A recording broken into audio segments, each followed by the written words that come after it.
Who was the worst guest that stayed at your house? In college we lived in a brand new apartment complex that was nicer than any apartment I'll live in my entire life. There was a legit hot tub in this B. Anyways, we threw a big party for a bunch of athletes. My roommate was on our football team, and things got out of hand quick. There were people banging in our laundry room, girls dancing on top of our refrigerator, people hanging from our kitchen lights, etc. Well, eventually, Pitbull's Don't Stop the Party song came on and all the massive football players started jumping in unison. Suddenly I hear what I think is a gunshot, so I ran into our living room dance floor. Turns out that the floor broke. The football players broke about 6 studs in the floor, which caused the floor to sink about 5 inches. Everybody decided to scatter, and that's when we noticed the missing hanging light in our kitchen, 2 missing doorknobs, and our broken coffee table. My roommates and I had to pay $5,600 to fix the damages. None of the guests donated any money to fix anything.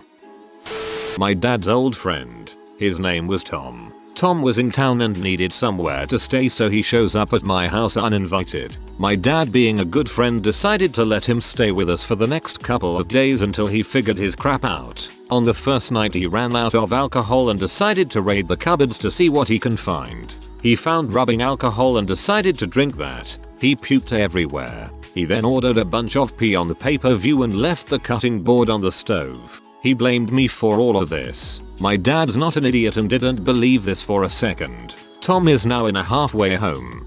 Frank the bell ringer. Parents were drug addicts, so we randomly had different people staying with for periods of time. This guy was one of the nastiest looking guys you've seen. Didn't know much about him other than he was bell ringer for the Salvation Army. He had basically no teeth and would laugh constantly. You didn't want to talk to him cause you didn't want to look at his smile, it was that bad. The most annoying thing though is every time he would take a hit on his crack pipe, he would start ringing that freaking bell of his like he was a train. I wasn't there for this, but I will relate it through what my then roommate told me. So in the summer of 2011 I went to Europe to study abroad for the summer. My rent was already paid, so I told my friend he could stay in my room for free until I got back. All he had to do was help my roommate with utilities. Since I would be gone for 2 months, this was a pretty good deal. My roommate knew him and they got along fine, so I didn't see a problem. At the end of the summer I finally land stateside and my roommate called me to tell me the story of what had happened with Jason, the guy who was staying in my room. So Jason's fiancée was in the Peace Corps and she was stationed in a village in Burkina Faso. Jason had visited her at the beginning of the summer, before he moved into my place. However, somehow he neglected to get all his shots and he came back to the US and my apartment with a pretty serious case of hepatitis B. He ignored it for weeks, apparently, until the mother of my roommate's friend. This friend was yet another person who was crashing at our place for the summer. It was a really crowded apartment. Who was an EMT noticed that he had taken on the complexion of a Simpsons character. She basically forced him to go to the hospital and get treated. But it didn't end there. According to my roommate, the fricking CDC contacted both her and the other person staying in our apartment and told them they had to get vaccinated before they could go back to work. My roommate was working with children at the time, so she missed an entire week of work. What's worse, neither my roommate or the other guy had a car and Jason did. When politely asked if maybe Jason could drive the two of them to get their Hep B vaccine, Jason flat out refused, telling them it wasn't his problem. So they spent an entire afternoon navigating bus routes, while potentially carrying Hep B, in order to get their vaccines. If that weren't enough, Jason had apparently been sweating up a storm in the Maryland summer and sleeping on my bed without sheets. He also had not cleaned my bathroom all summer. Hep B is transmitted through bodily fluids and he left my bathroom covered in his third world germs. I got all this news after a 9-hour flight from London and I couldn't do anything except sit in the terminal at O'Hare and cry. That was the end of our friendship. Back when I quite young, maybe 10 or 11, I had some dope Pokemon cards that I love to collect. My birthday rolls around, so I invite all my bros and we have a great time. We play Pokemon for a bit, then head out to do some other activities. The party ends and I go back to my collection only to find some of better cards gone. Some motherfucker stole my best cards before we left. What kind of monster does crap like that? Oh man, my cousin stole my Charizard. My mum then phoned his mum, who had the cheek to say they bought it at a boot sale. I was ended up having to trade for it a couple years later.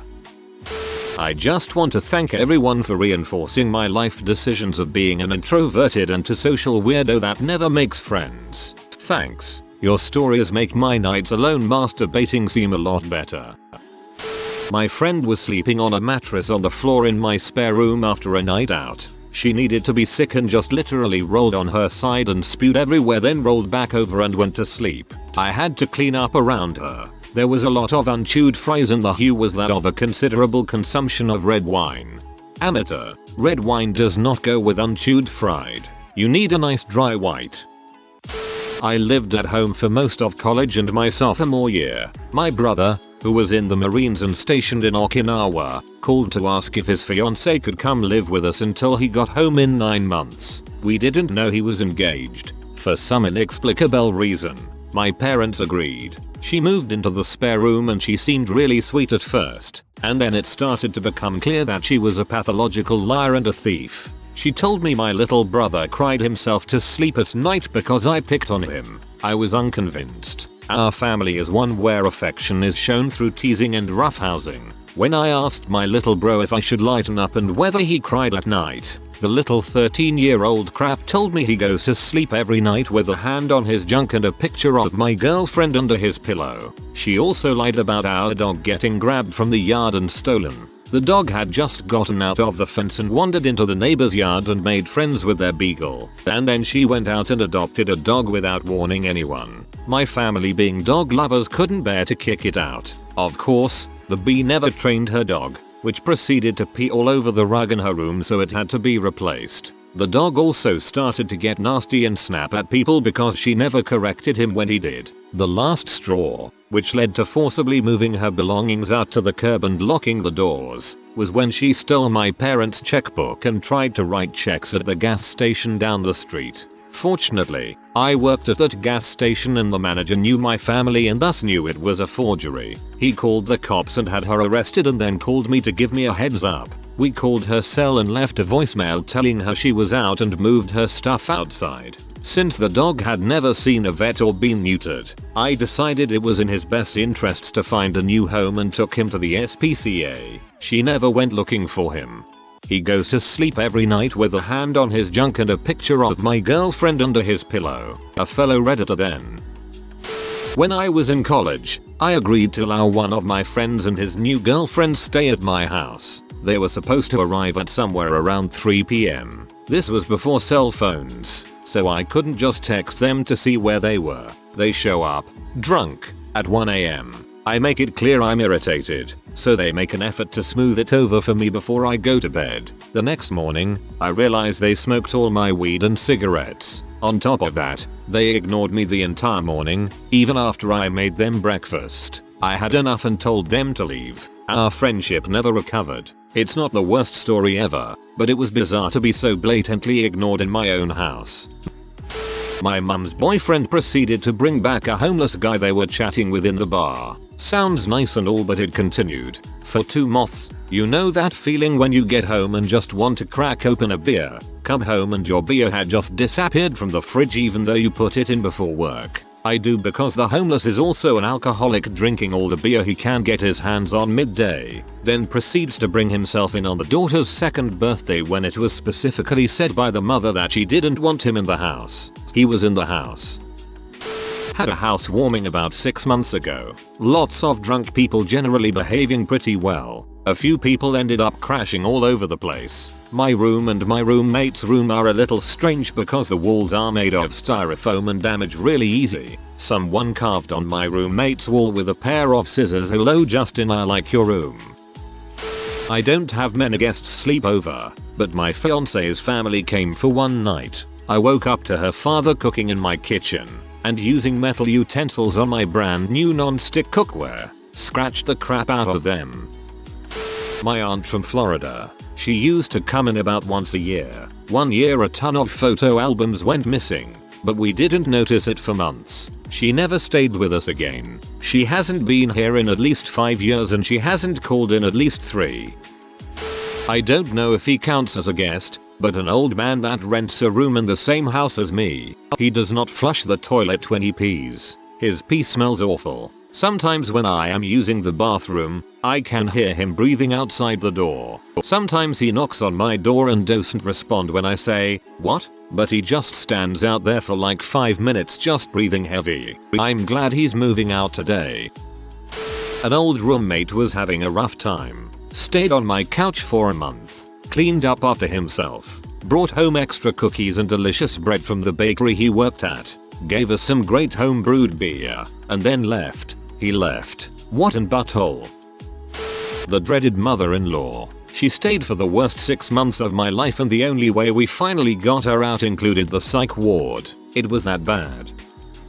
My GF's older sister. She's a 37-year only going on 17. She stayed along with her then BF and pretty much ignored us all night. Went to bed earlier to have sex loudly, and the next day when she asked where was breakfast and I said she'd had enough bacon, she wigged out and said, "You're too smart, aren't you?" and stormed out. Never been back. I'm delighted.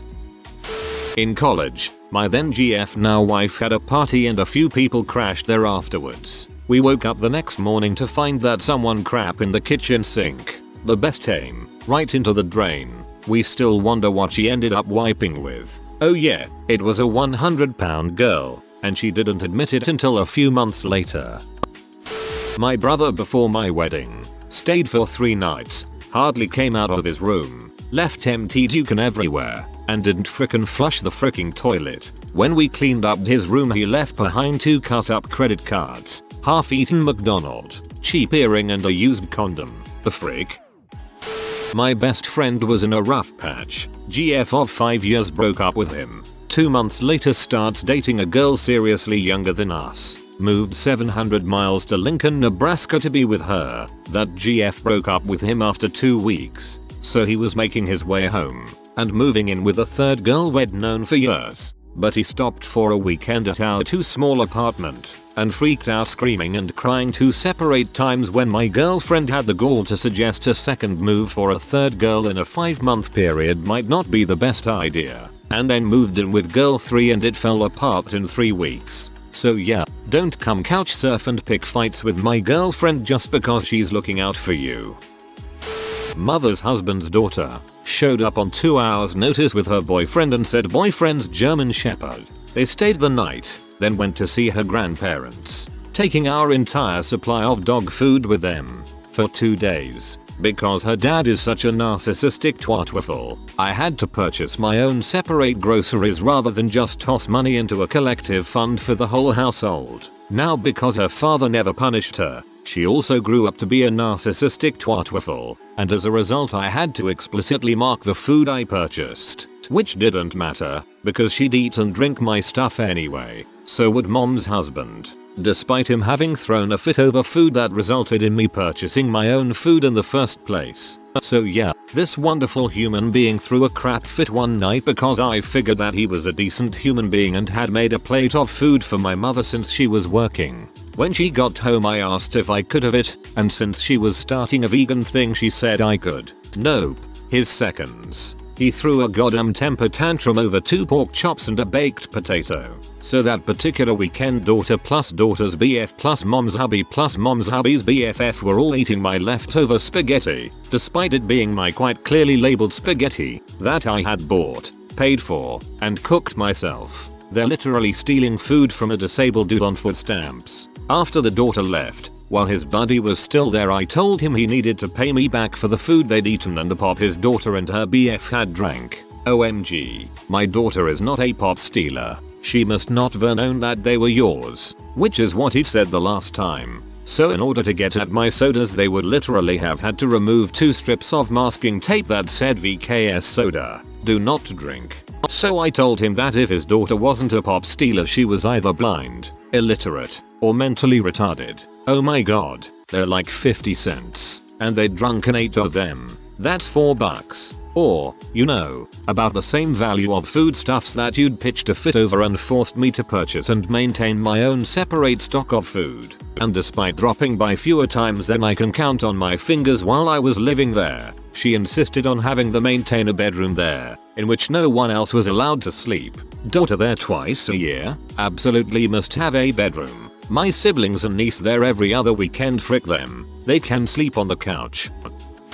My Bible thumping grandma stayed the week of Christmas when I was 12 or 13. I can't remember which. Woke up Christmas morning super excited for all of my gifts. My parents were already arguing with her because she had taken all of my Harry Potter books and thrown them in the fireplace. Even the one my parents had just gotten me for Christmas. She wasn't welcome back for Christmas anymore.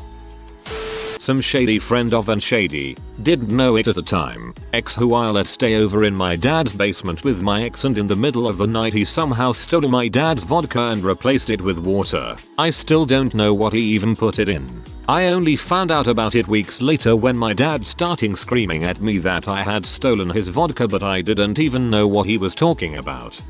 Frickin' Larry. Larry was apparently an old friend of my dad. He was in a tough spot and needed a place to stay for about a month. Being the nice family we are, we decided to help him out. Frickin' Larry was a strange guy that was living out of his car. When we first met, he gave my siblings and I calendars from 2 years ago. It didn't even have pictures of puppies or cute crap. It was just a calendar that I could only use if I time traveled 2 years into the past. Not a big deal though, whatever. However, in the first week of his stay with our family, frickin' Larry revealed his creepiness. My mom was washing the dishes in the sink while I was in the living room. She typically liked to sing while doing chores. From the other room comes frickin' Larry, who goes up behind my mom, grabs her hips from behind, and whispers, "Hey sweetie," and tries to start swaying back and forth. What the frick? Larry, my mom, who is a sweetheart and doesn't realize how much creepiness is in the world, thought it was my dad and turned around to see the face of frickin' Larry. She screams and my dad comes into the kitchen. My dad was a pastor, so no fighting went down, but some words were had. Frickin' Larry only lasted a day or two more until we officially asked him to leave.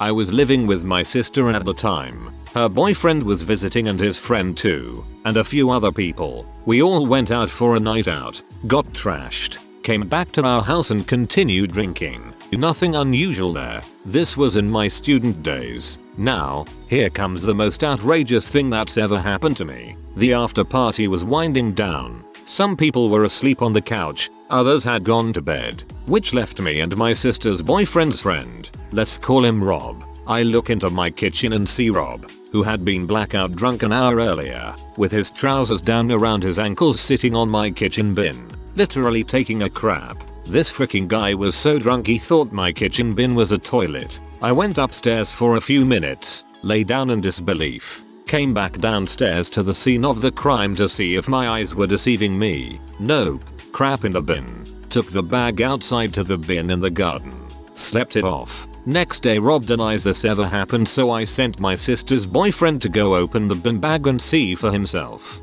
Big crap in the bin bag. Guy still denies it to this day, but apparently a similar event happened a few years later where he took a crap under his hotel mattress. What the frick is wrong with people? My sister OD'd back in September and almost died. Her kidneys and liver stopped working, and they had to resuscitate her. She had nowhere to go after being released from the hospital, and no one to help her get to dialysis and appointments and whatnot. She couldn't go to my mom's because, although my mom is a functional alcoholic, she tries to hurt people when she's drunk, and we knew that my sister wouldn't be able to defend herself in her state if that happened. So we offered to take her in.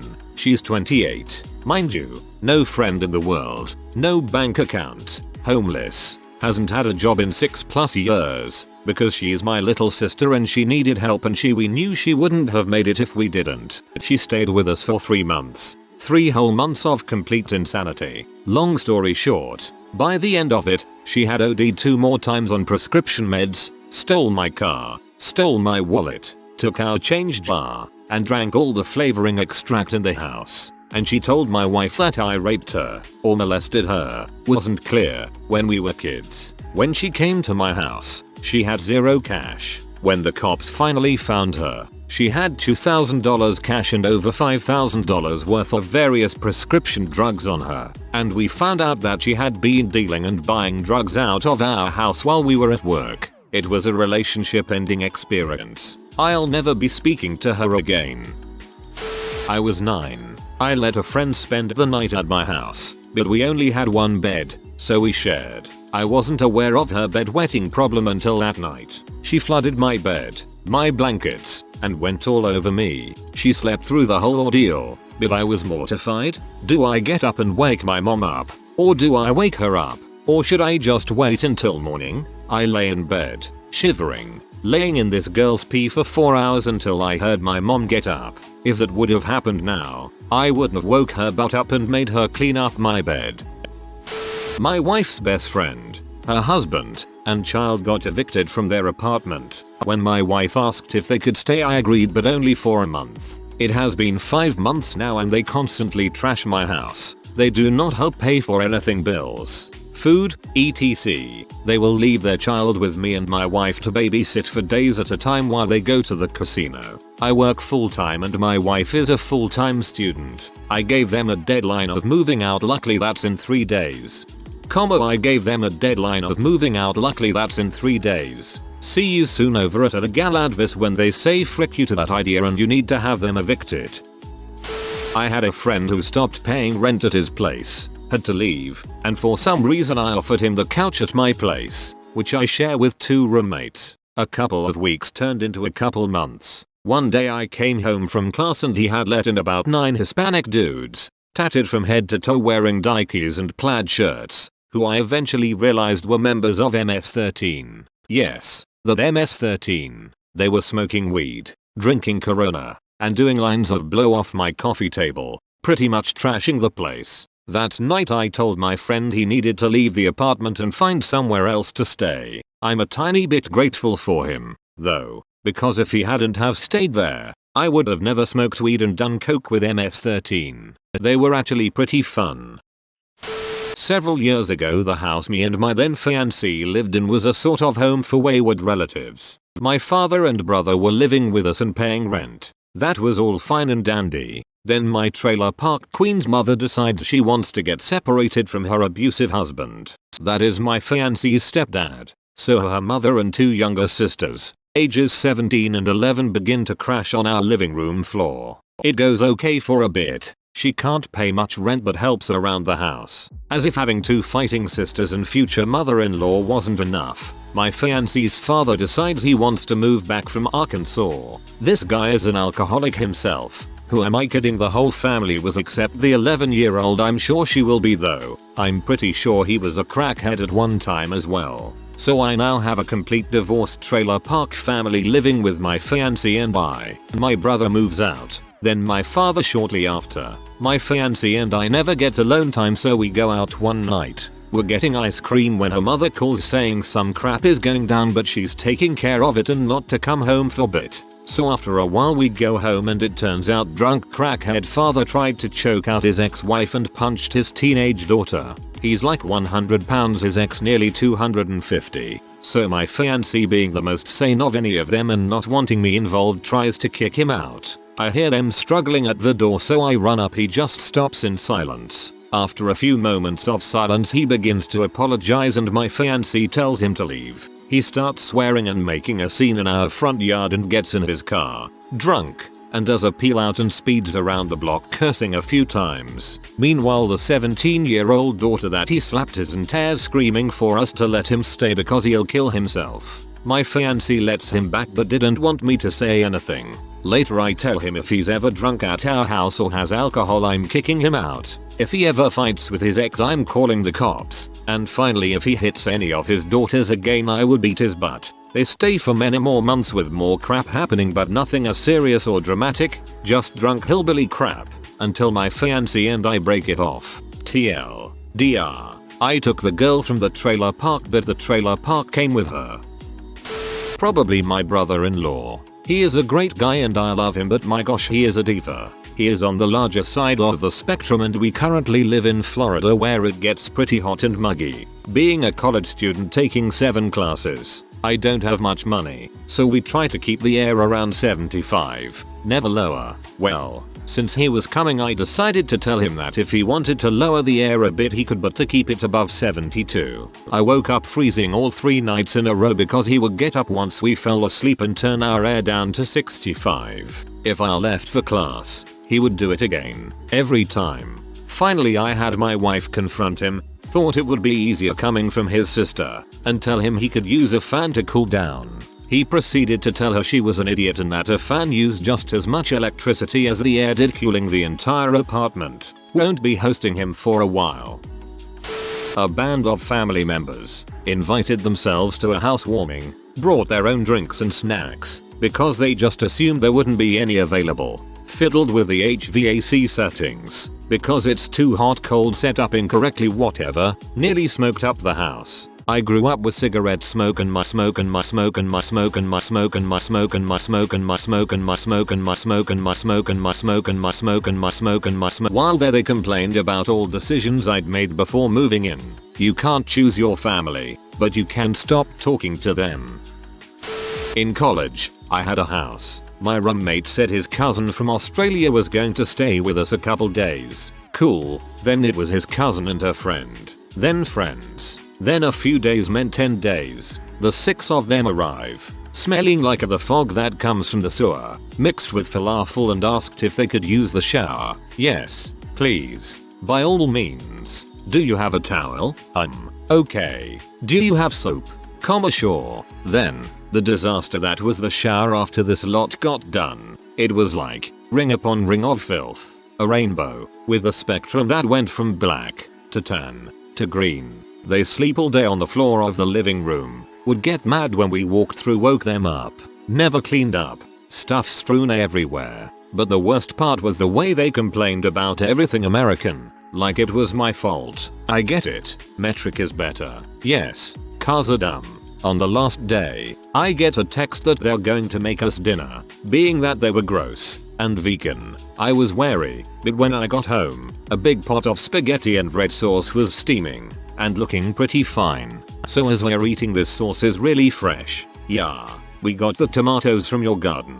We didn't have a garden. It was our neighbor's garden. A Greek fellow named Yanni who lived to grow those tomatoes, who said he was going to call the police. He was eventually bribed with liquor, scotch I believe. TLDR. 6 Aussies took over my house, stole from my neighbor's garden, stunk up the place.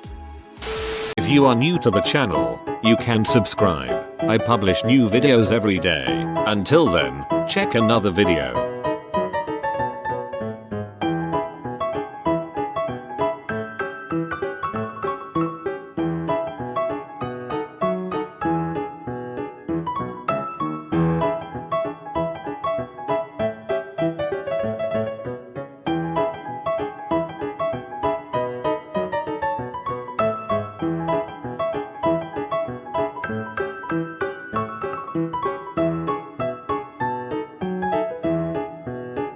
Bye for now.